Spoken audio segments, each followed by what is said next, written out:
Okay, now I'm recording it. Okay, perfect. Can I speak about me a little bit? Or Feel free.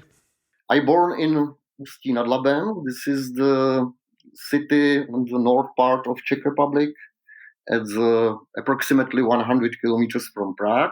I am Czechoslovak because my mom, she born in Czech Republic, but father is from Slovakia. He born in Slovakia on near the border with Poland, in a very small village. After the Second World War, he moved to Czech Republic, where studied something like sugar industry high school.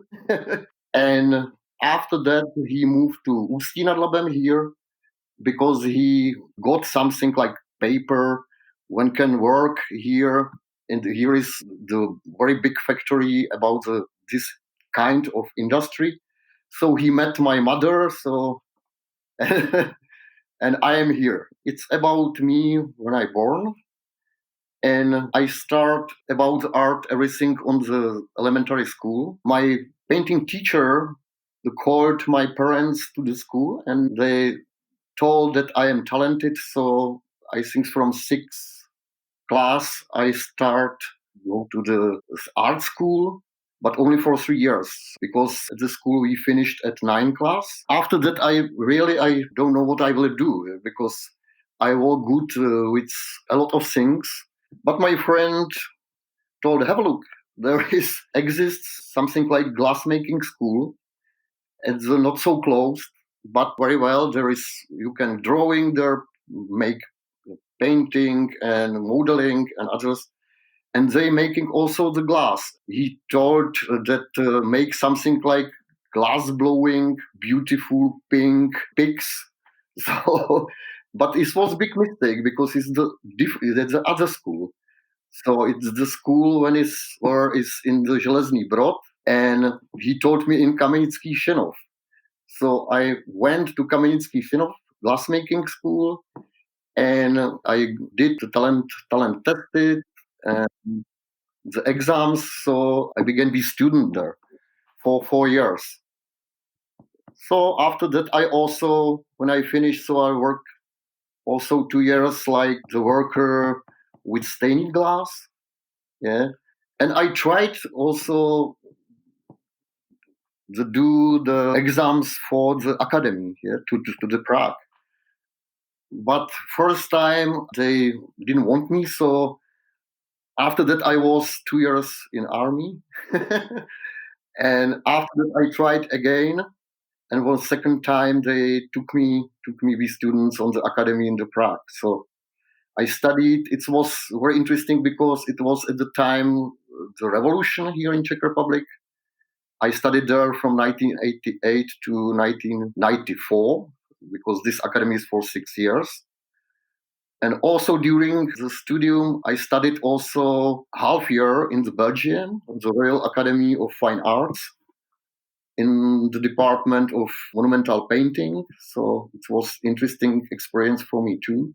So after that, I sold at the time some two pieces of the glass, and I got some very interesting money. So I invest some money again to the glass, and after that, I rent something like studio here in Ústí and start be some artist like this.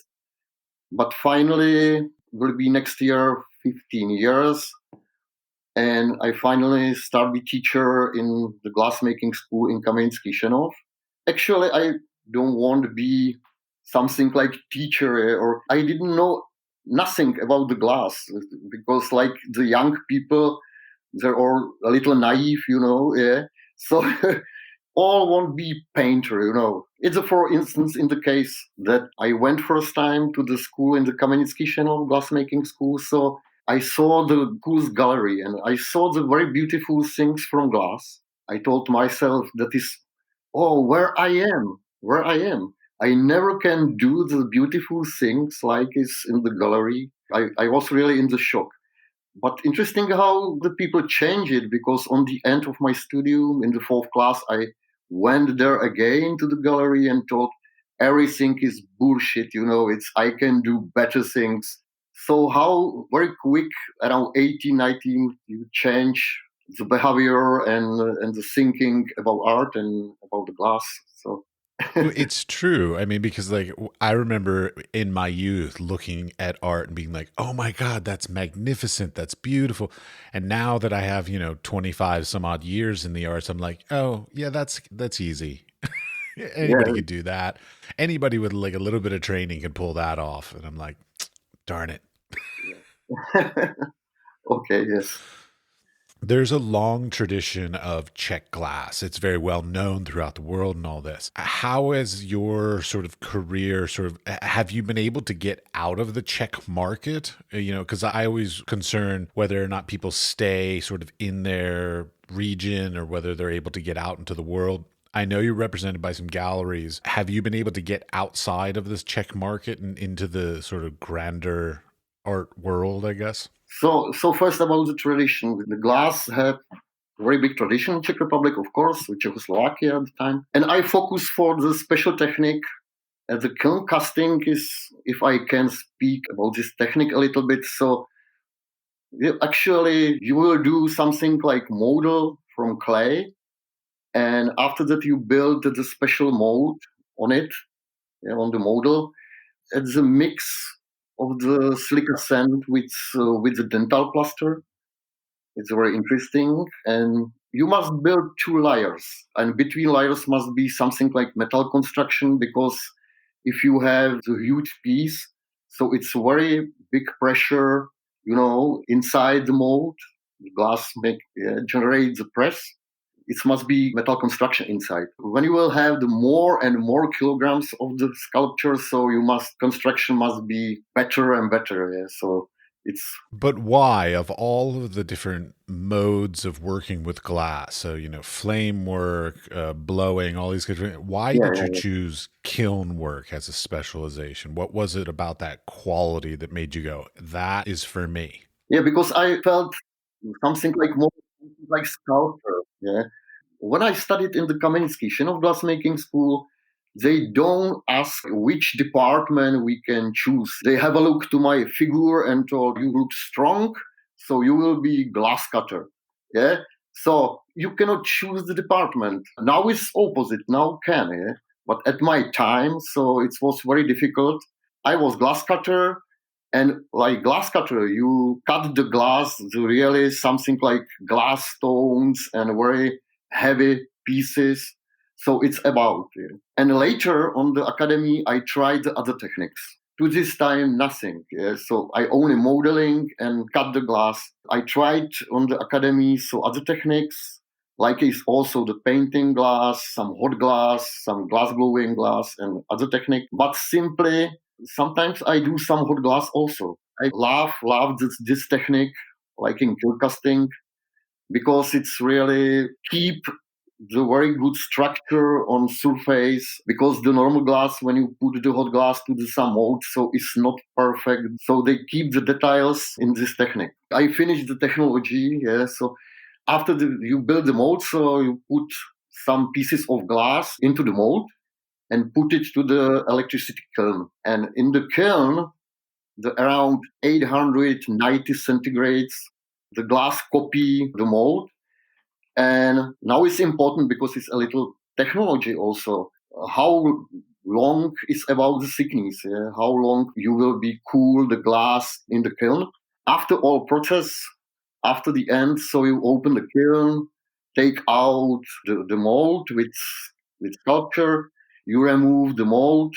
This mold is only for one using, degrade in kiln, so you can use only one time. So after that, you have something like ingot, and you must make some cold work on it.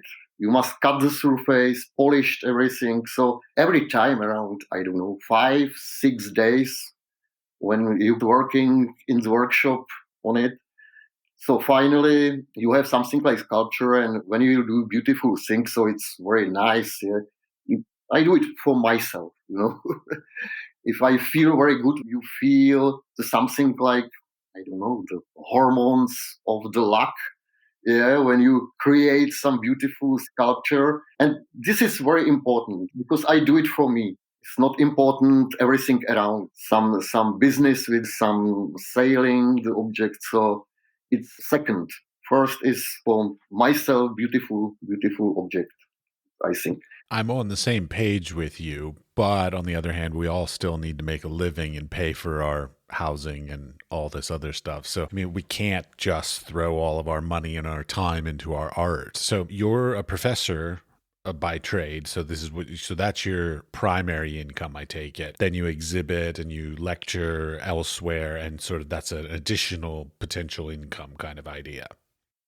Yeah, I have two lines. The one line is glass artist, the second is educator, something like educator. Now I can speak a little bit about my teaching because I teaching around Europe. It's a very nice experience. I am invited very often to Turkey. I was also one time in Russia and Belarus. It was the incredible experience. Yeah? So, and also Denmark, Germany. But the most I appreciate when they invite me have a class in the Jerusalem in Israel, and I appreciate very much because the organizer invite only two glass artists around the world. And at the time when I was there, so it was some one lady from USA. She did something like lamp working, if you know. This is working with glass on the torch. It was very nice things for me, and I very appreciate it. And everything is experience. Yeah. What is important when I'm making something, so I am able to do the modeling of the sculptures very quick.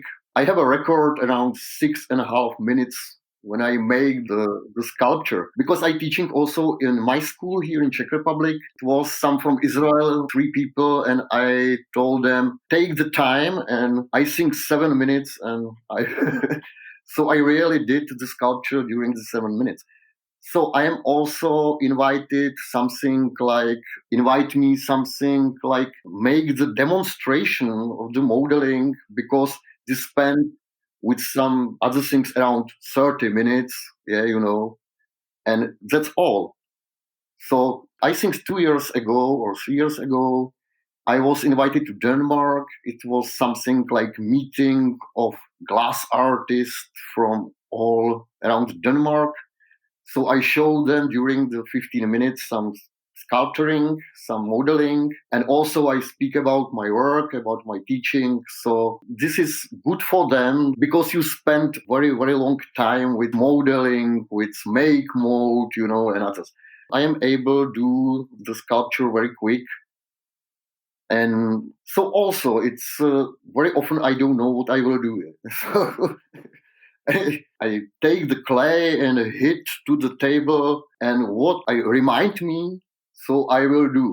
So you must have some experience because I know some angles, about the flats there, and some structures they are using also texture. So it's everything together.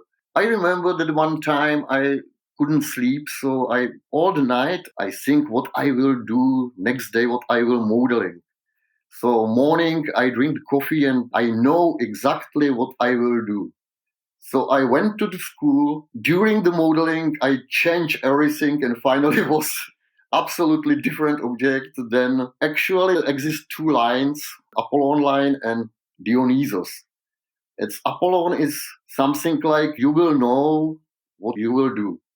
You have some plan, you have some design, some drawing, and you will do exactly how you prepared everything. So you will do. And other opposite is Dionysos. Yeah, it's just something randoms. You don't know what you will do, but finally it's also very good results. Not only Dionysos, but also the Apollon, because you must sometime do some deal, some business with about the money, So you must exactly about your customer. He wants something special, and you must keep it.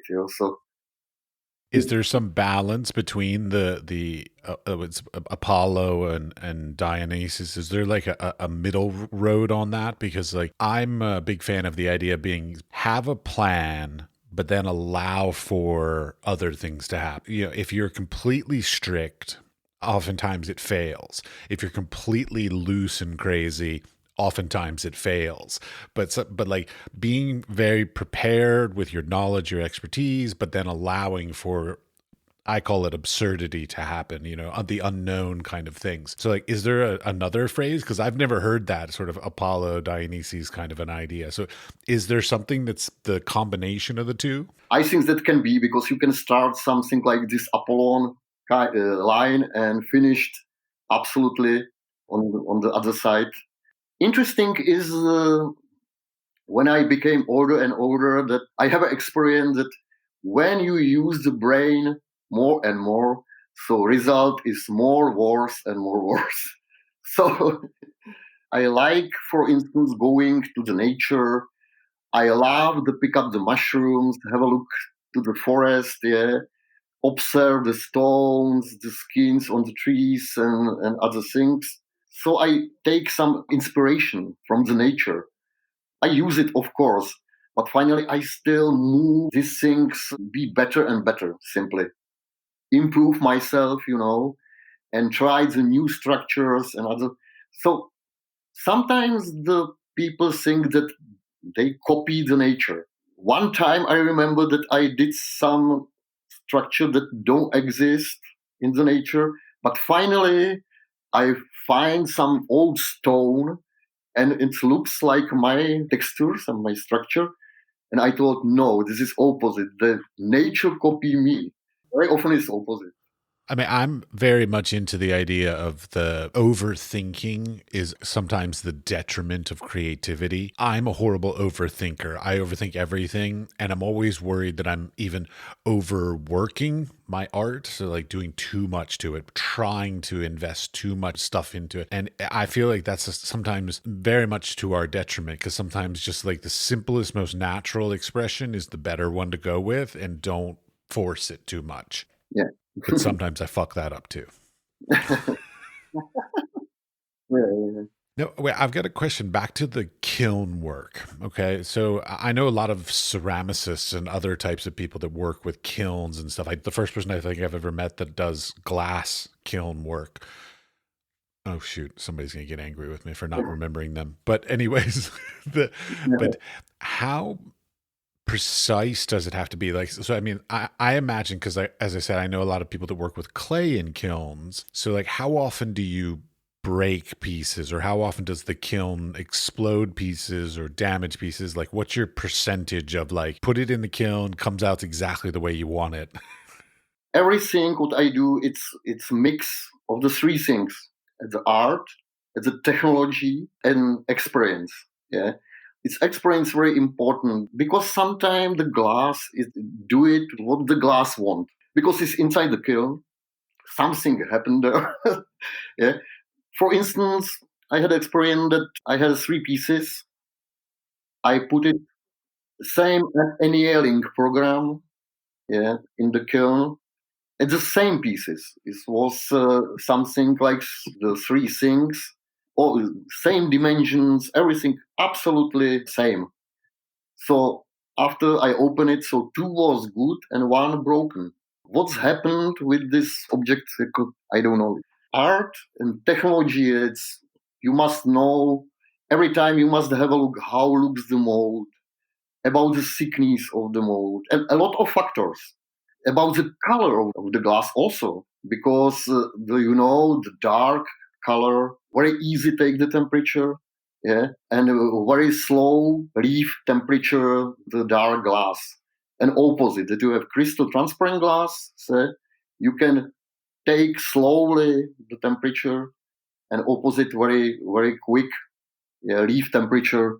This is one, a lot of factors. Also, if you kiln is full of molds or only one there is empty, or yeah, everything you must change the annealing program. But base is about the thickness. Yeah, thickness of the objects. There, it's base information for you. I don't know. I do something like the biggest around 50 kilograms, but exist the artists that do around 100, 200 kilograms. Yeah. Of melted kiln glass. That the cool the glass in the kiln almost, I don't know, half year. 6 months. Yeah, because the thickness of it to get that sense of impurity so that it doesn't crack on the inside or anything like that, like takes a huge amount of time and patience also. Like this is a very patient process, I feel like. Am I right on that? This is patient, but also this artist, he has the special contract, the gallery in USA, yeah, it's a special contract. He gets some money from this gallery, and he working for them only. He do, for instance, 2 sculptures in the year. He has something like deadline. He must do some objects exact time. So problem is when you open the kiln after the half years and this is broken. So so what you will do now? It's you lost the money, you pay some taxes because you wasn't on the time. Yeah, it's not so easy, simply. And also I do not so big things, not so big sculptures because about the transport, it's very, when you have 100, 200 kilograms, so it's very difficult to move this object somewhere on the exhibitions, or especially to the other continent or to the USA, and everything is expensive. Well, I have a huge interest in sort of shipping, storage, and all this of art because, like, as artists, we are sort of quote unquote sort of forced to continually produce new works. But we don't all have big storage units to store all this stuff, and we don't necessarily have the budget to like ship all this stuff and do it, pack it beautifully, and all this kind of stuff. So, like, I have a huge sort of interest in how we're expected to do all of that. When I look at your works, I think, okay, they're glass, so they're quote unquote fragile, but they're incredibly dense. So I actually would imagine they're really not too difficult to ship. I might be totally wrong, though. Ice problem also, I stopped send the pieces out from the European Union, yeah, because it's for commission, for instance. You send somewhere to Australia or China or somewhere the 3 sculptures, and after that you don't know what happened there with them. Yeah, they can sail it and you don't know about. Yeah, so they stop the answer your emails or stop the communication. So it's very difficult. For instance, now I have the 3 objects in Nantucket in the USA. And actually, this is good people, I think, because first I asked the other glass artists that is good people there or not good gallery. It's very important, The galleries do it opposite also. They ask, is this good artist? But problem is that in the contract you have, you will pay the money there. And after the end of the contract, so they will pay money, send you back your object. But when you spend, I think, 3 years, so after 3 years, when you return back to your objects to Czech Republic here, so you will pay some taxes, some money. You invest their money, and when you return back, so next money you pay the no. This is not small money. This is Oh, it's VATs. I mean, it's 20%. Yeah. I stopped send the pieces out from Europe Union because in Europe Union, you can control a little bit. You can go there, It's true. Yeah, you could just drive over there and be like, "Where's my piece?" Or just go pick it up yourself and put it in your car. China, you don't know the Chinese language. Some. It's tough. I mean, I'm even finding difficulties within the European Union. I mean, we're not even going to get into Brexit, but within the European Union, there have also been difficulties with shipping artworks around. I mean, that whole issue of, as artists, we have to invest our money and our time and our energy into our art. And then on top of that, we then have to pay to ship it so that a gallery could then exhibit it or an institution could exhibit it. It's just like another thing that we have to deal with. I mean, I would love it if somebody could come up with some affordable shipping way to like ship art, because I feel like every time I go to like quote unquote like ship art or go to like specialized art shippers, they like add 30%. It's more expensive instead of less expensive. So that just sort of drives me nuts. Some special shipping company that they shipping only the art. Yes, they I exist. mean, they do a great job, but fuck, they're expensive. Yeah, yeah. So you must choose the cheapest. Yeah, but the cheapest is often the cheapest for a reason.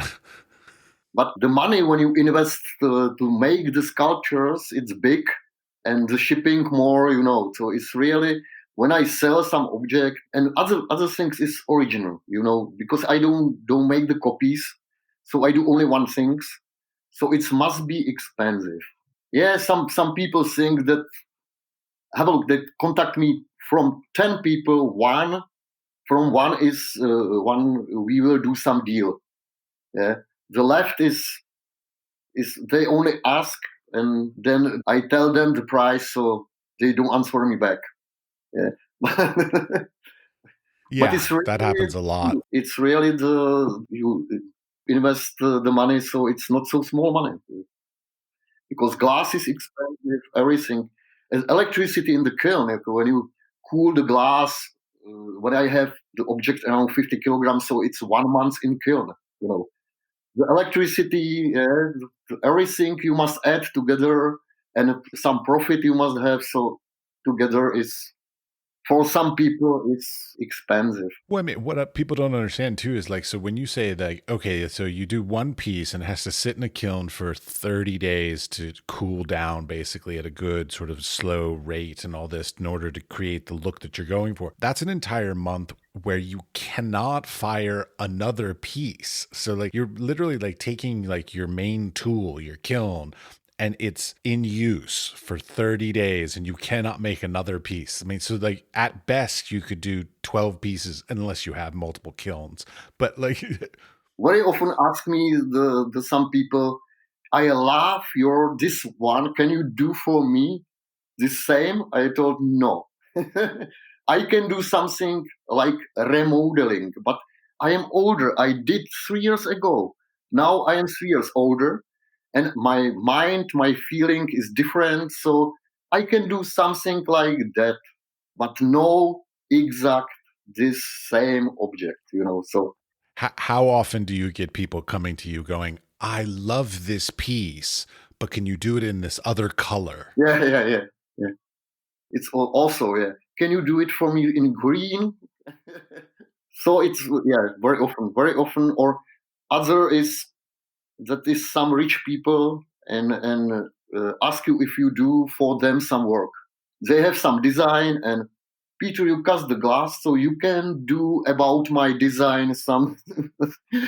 So I told, I have a look. I am so busy because I am teacher at school, have a lessons. When I have the free time, some holidays, so I going abroad, teaching abroad, and I want to do some my sculptures. Yeah, it's difficult do some different your work, so your design. So you can try some. I can recommend some my friends or some people, but I don't do these things. Good for you. I'm not a fan of people coming with those kinds of ideas. To me, there are two kinds of commissions. Like there are commissions where people do like what you said, where they're like, I have this idea and you can fulfill my idea. Or there's a commission person that goes, I love what you do. I have this space in my home or my office, make something for me. And those are fabulous commissions, but they're much rarer. Yeah, exactly. Or the case when I had also, it was they sent you pictures. It's a glass blowing glass, but you cannot do it. It's impossible to do in by glass blowing. You know, it was some rich man from USA, and he had some experience with ceramic, but ceramic is not glass. It's very different. A lot of things you cannot do from glass. So you must change your idea. Or of course, I told him I recommend you my graduate students. He do something like that, but you must speak with him, and you will see. But I can tell you that it's impossible to do from glass. From ceramic, yes, but not from glass. Now, Something I'm working with this a lot in my own work, so I'm interested in how and why you're doing it. So like when you're working with I'm looking at your website, and some of your pieces are very polished and some are very sort of satin finished. And so you seem to work with that sort of transparency and textural quality intentionally. So like why do you make certain choices of like why are certain places high polished and crystal clear and others more satin and more muted? The glass is special material. Yeah, they have not three dimensions, but four dimension inside space. Oh. Inside space. And so I use my backside of the object is flat. So it's working. It's a very rough structure and very polished parts there. And of course, that is carved like something like land. And background is like mirror. You know, the texture reflected in the backside and returned back to you on the polished things. Make multiply the structure because it's like land. It's carved like so they multiply the texture and when you going around so it's moving, yeah, so it's very nice. It's my kind of art, or it's very difficult for other to do some similar things, yeah, so it's not so easy. I've also noticed they're in the glass art world. Keeping in mind, I'm not in the glass art world, so I'm looking from an outsider's perspective, and so maybe I'm stupid on this. So bear with me. There seem to be sort of two camps, and then sort of something in between. There's using glass art in a very geometric, linear fashion, and then there's using glass in a very organic and natural fashion. And you seem to be trying to try to find some combination between those two. Yeah, Why are there those two camps? And then, why are you trying to sort of combine them in some way? it's simple. It's working like the glass love the geometrical things, yeah, the parts, and also the structure from nature. It's a combination. It's perfect, you know, because the geometrical parts and working, there is some reflection, some from inside to out and other. So I think this is perfect combination. I teaching the students these things. Or also when we speaking about the combination, so it's glass love, some combination with some other materials. Glass love, for instance, the stone, wood, metal, but don't like the gips, the plaster, don't like the boom, yeah, and other things. Yeah, so it's these kinds of material. It's the glass like it. So metal, wood, and stone, I think. Hmm. So you can use it, glue it together, and so it's working with. You can do some art from this also. Now you mentioned like traveling a lot in the world and things like this. Where do you exhibit slash sell the sort of the most? Like where are the most glass art collectors, or the most places that like exhibiting glass art, even for that matter? I still think that in the USA, it's Yeah. the biggest. At the Habitat galleries, at something like a net of a lot of galleries in the USA, and yeah, there is USA, I think. But also exist a lot of galleries around the world. For instance, the here tradition, Stanislav Libenský, Jaroslava Brichtova, it's a couple when they passed it away. They did this kiln casting sculpture. When you have a look on the internet, so you can see it. It's exactly around 100, 200 kilograms pieces, heavy pieces. So every gallery around the world won't have the one piece from this couple, and all the collectors want it.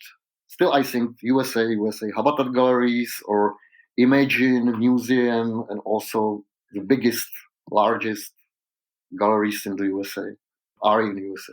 All right. Now I'm also looking, you have a lot of work. Like you have produced set of work for your body of work. Are all of them sold or on exhibition, or do you have storage? Because I'm wondering about how to store glass art. It was, I think, 2 or 3 months ago that I celebrated something like 100 sculptures when I made. So each is original, each is different. So it is beautiful, and I won't do so for next year. I will teach in glass making school in Kaminsky 15 years. So I won't do something like book or invest some money to do some catalog and show some of my sculpture there. So Right, but do you have to like store, like do you have a part of your studio where you're keeping all your old sculptures? fortunately, my object, a lot of object I sold. Yeah.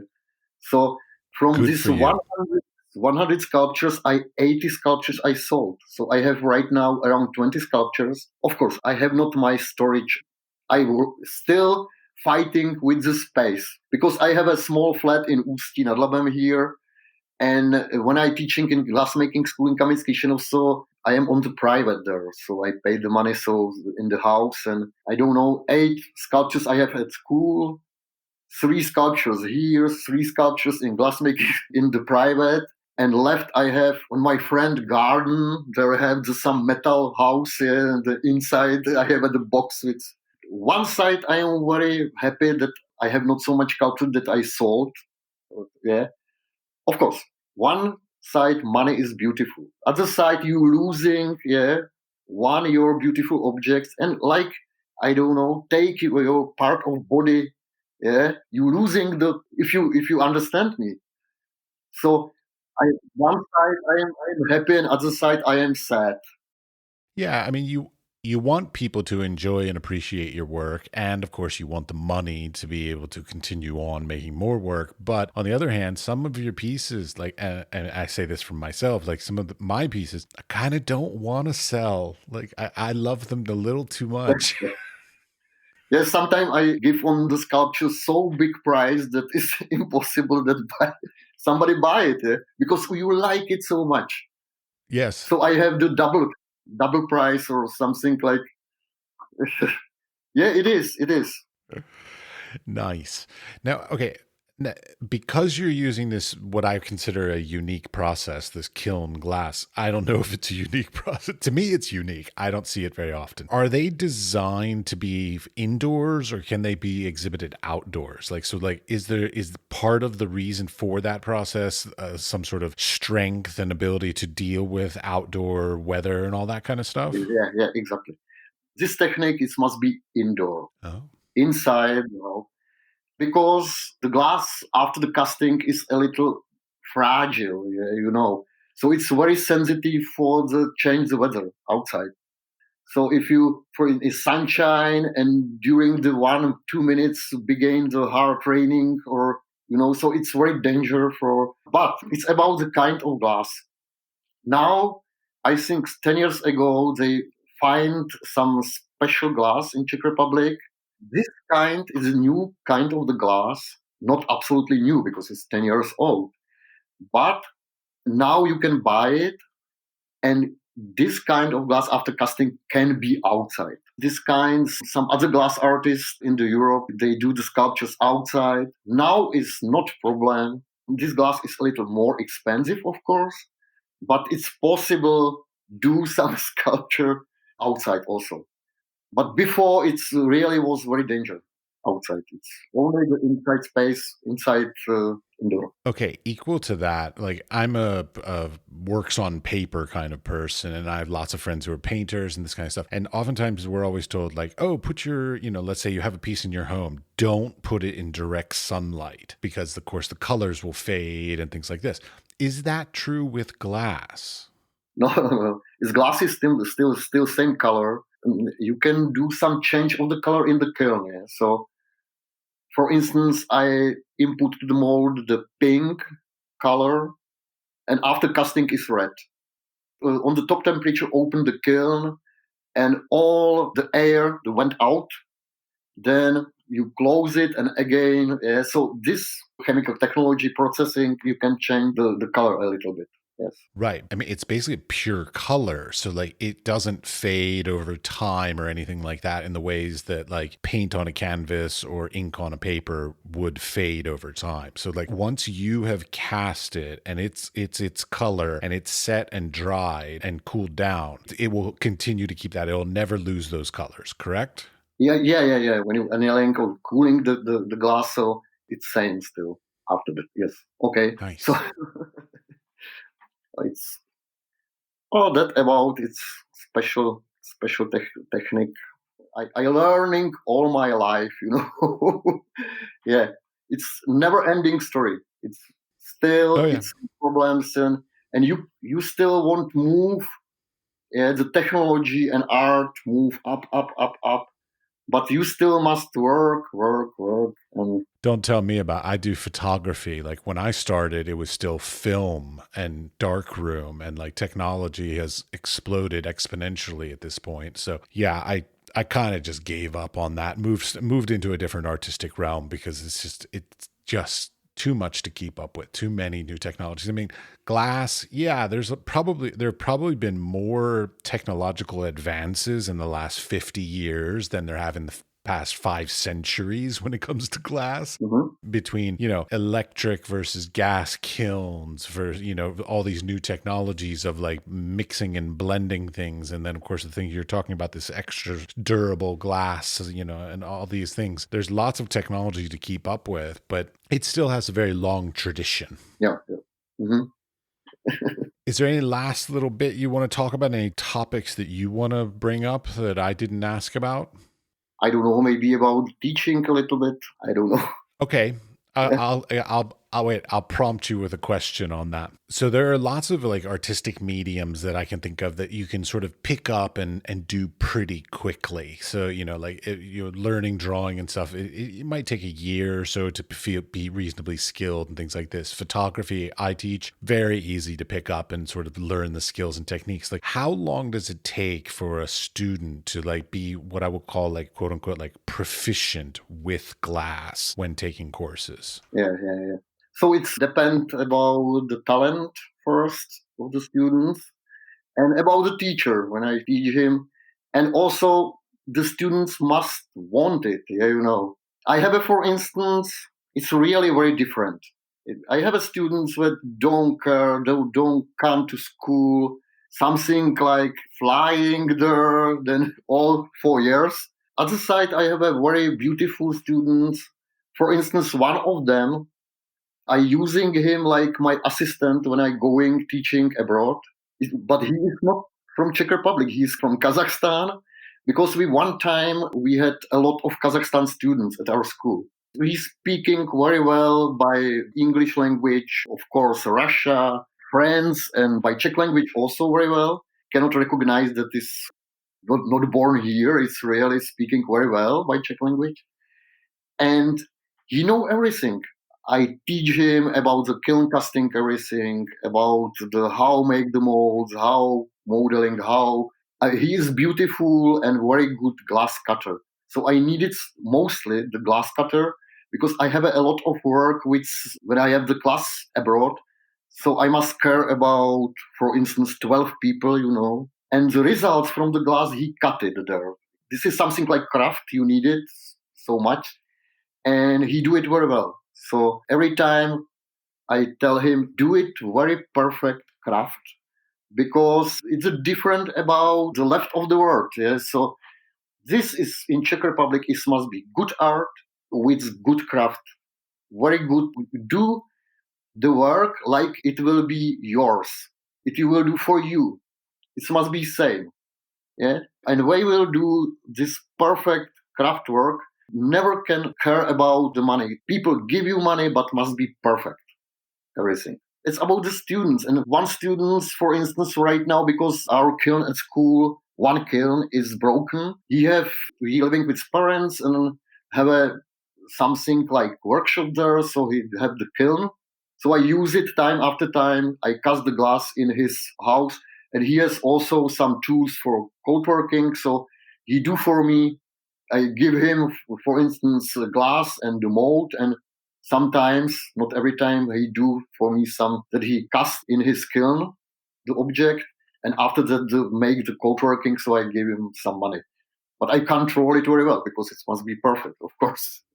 But that brings up this whole relationship that I found, again, I'm from America. So, like, looking at Europe, there's this long tradition of the mentor apprentice relationship. I mean, how important is that in the glass world? Because I would imagine there are skills and techniques that, like, you have mastered that you could easily pass down to an apprentice that somebody else couldn't just look at your work and learn how to do. But that you have this knowledge base that I think is probably one of the, it's one of, there's that amount of craft, like you're talking about, and craftsmanship, whether it's in the techniques of the kiln or the techniques of the mold making or whatever, that could benefit greatly from like the mentor apprentice relationship. In contrast to like photography, it's not so important. So, yeah, sometimes when I have the class, so I show them, for instance, how I make the structure.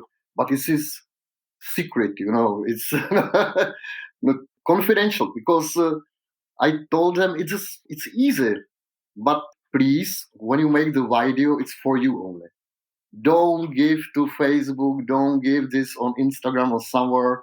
Yeah, because it's my knowledge. Yeah, it's my know-how, and I teaching abroad these things. So well, it's your years of experience is what it is. Yeah. Also, of course, yeah.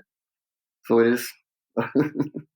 Do you have an apprentice or anybody that you're passing your knowledge down to? I have something like that, and it wasn't my work. One time I was in Turkey, so one middle-aged lady, she was so glad that she made something like notice. They wrote step by step what you can do. So I have it in English language. So of course, I have, for instance, some how to calculate the annealing program in the kiln. Exists some mathematic these things. Yeah, I have some prints. I have. Okay. Well, thank you very much for taking the time to talk with me. Oh, it's my pleasure also.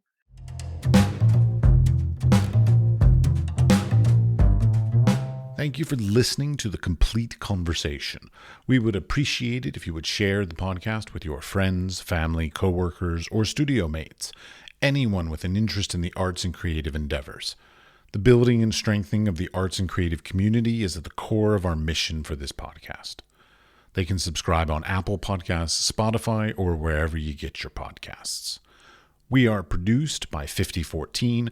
The audio was edited by Mickey at CushAudio Services, and the music was created by Pete Bybee. Thanks, Pete.